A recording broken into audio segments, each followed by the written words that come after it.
El mundo de las computadoras ha evolucionado bastante, desde sacar un juego con muchos disquetes hasta generar el mejor servicio para descargar juegos digitales y jugar en línea, seguido de innumerables competidores dentro de la misma plataforma. Y todo eso se lo debemos a un juego en especial, Half-Life. Half-Life fue un juego de disparos desarrollado por Valve y publicado por Sierra en 1998. Esta obra maestra fue un gran salto para el género de disparos en primera persona. Muchas revistas y páginas de internet lo han nombrado como el mejor juego del año. Entre sus contendientes estaban Zelda Ocarina of Time, Metal Gear Solid y StarCraft, lo cual muchos dicen que 1998 fue el mejor año para los videojuegos. Half-Life fue un gran éxito en críticas y ventas que generó una continuación oficial que fue retrasada por mucho tiempo, debido a que un hacker robó información importante del juego, y muchos mods de los cuales se volvieron juegos aparte, incluyendo el popular multijugador Counter-Strike. Con la popularidad de Half-Life al máximo, no tardaría mucho en que el juego fuera portado para las consolas caseras. El problema es que tanto el PlayStation como el Nintendo 64 no podían soportar la mayor capacidad que la computadora tiene, y decidieron portarlo en la consola más poderosa con corto tiempo de vida, el Sega Dreamcast. El Sega Dreamcast ha tenido muchos puertos de PC a la consola, algunos decentes como Quake 3 Arena y otros que resultaron ser versiones ahogadas de sus contrapartes de la PC. Gearbox estuvo a cargo de portarlo, quienes muchos conocen el estudio por traernos Borderlands y por arruinar juegos que tuvieron un largo tiempo de desarrollo y esperábamos con mucha anticipación como Duke Nukem Forever. Sin embargo, justo cuando estaban a punto de terminar el juego, Sega de Estados Unidos anunció oficialmente que ya no iban a seguir con el Dreamcast, dejando a Half-Life en el limbo. Y todos sabemos qué fue lo que pasó con ese puerto cancelado. Half-Life los pone en control del científico Gordon Freeman, quien después de un experimento fallido, una raza de extraterrestres termina tomando el control del laboratorio Black Mesa, y Gordon Freeman deberá deshacerse de la plaga que está eliminando a todos los del laboratorio. A primera vista, el juego se ve exactamente igual a su contraparte de la PC, conservando los mismos diseños de niveles sin sacrificar mucho por los límites de la consola. Claro que no tiene tantos enemigos en pantalla. Es un puerto decente a primera vista. Sin embargo, pasamos a uno de los primeros problemas, los tiempos de carga. Muchos puertos de la PC al Dreamcast han pasado por ese mismo problema. Los tiempos de carga ocurren entre niveles y para colmo son bastante largos. Y Half-Life no es la excepción.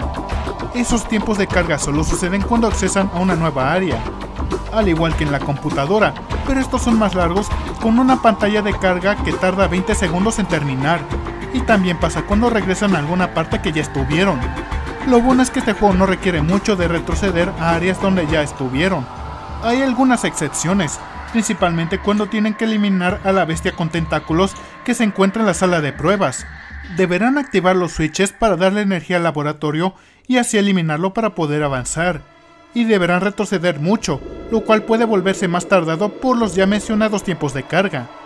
No solo hay tiempos de cargas al acceder a una nueva área, a veces el juego se detiene por unos segundos para cargar las animaciones de los enemigos, lo cual es un problema cuando hacen alguna acción. Otro problema es en la programación de los controles. Sabemos que el control del Dreamcast no tiene palanca análoga como el PlayStation DualShock, así que Gearbox lo programó para usar los botones de enfrente para moverse, pero en una programación extraña. En vez de caminar con el joystick, lo usan para apuntar, y los botones de enfrente para caminar, mientras que las direccionales las usan para interactuar, saltar, agacharse y prender la linterna.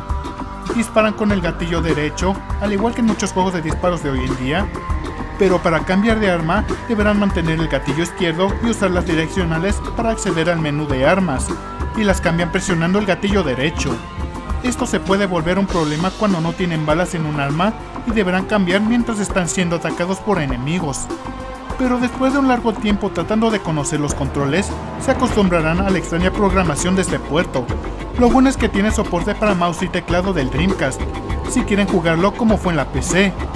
Yo no tengo esos accesorios, así que tuve que usar el control en todas las tomas.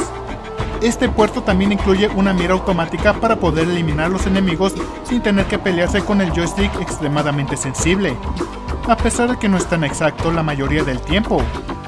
Este puerto no tiene autosave a diferencia de la compu.